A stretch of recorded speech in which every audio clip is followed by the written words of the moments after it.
Makadi wana baba na msape kansela wetu na wana mai makadi niko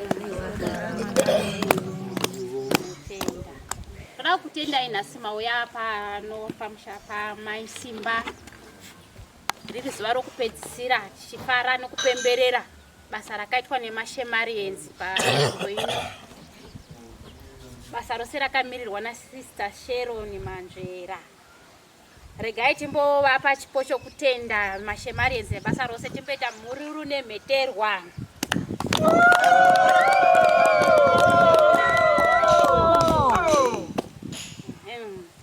Regai tichitanga kupinda muprogramu yedu tomiravo mai Chikari mutipewo munamato.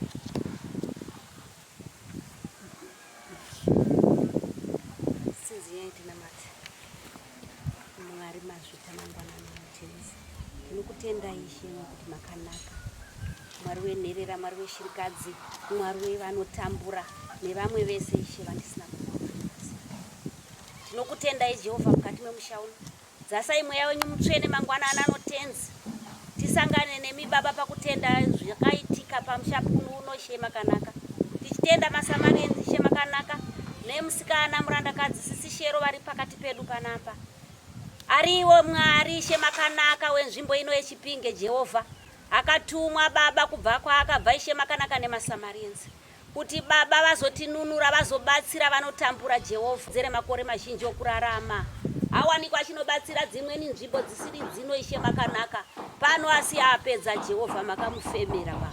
Tinokutenda Isa Masimba, tinotenda nevanhu vese vauya pano, vauya pane kuzoona baba chishamiso chakaitika pamusoro pemusha wamai Simba.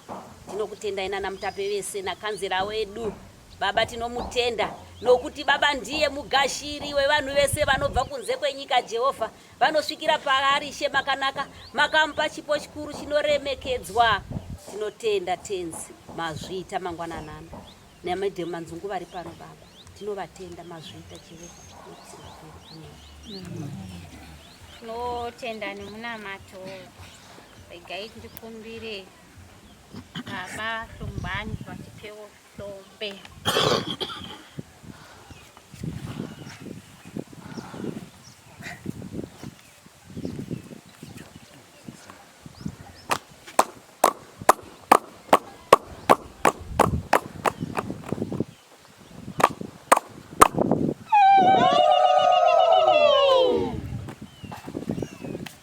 Basa baba uremberi neprogramu yedu toda kuti zivani vazhinji vanoona zviso zvinwa chakumbira Brenda vambotizivisa vamwe vaenzi vari kuno vari kunoko, asi tichazokumbirazve kansela vagotizivisira vana mutape vedu vari pano.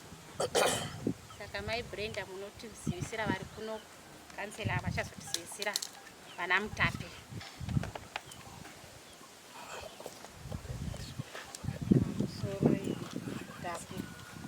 Sore vana baba vose vari pano nana mai vari pano vose.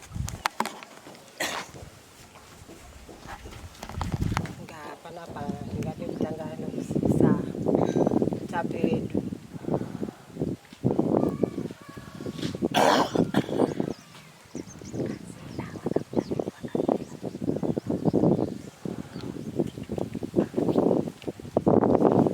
Ndinofunga ndingade kutanga nekuzivisa na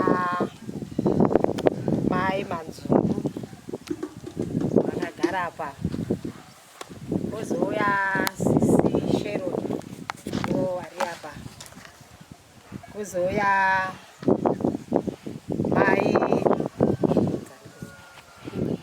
mai Maluleke vari padhuze naSisi Sharon, kuzouya mai Mandazi ndivo vari padhuze namai Maluleka, vozotevera muroora wangwa Mbuya Jani, kozouya mai Chikari vari padhuze pacho ndivo ava. Kozoteera ava ndimai Hlongwani vakagara apa. Kozoteera amai Makamba, ndizive kuti ndizvo here. Mai Makamba vari padhuze pachapo. Kozoteera amai Simba vanova ndivo varidzimai vepamusha unoyu.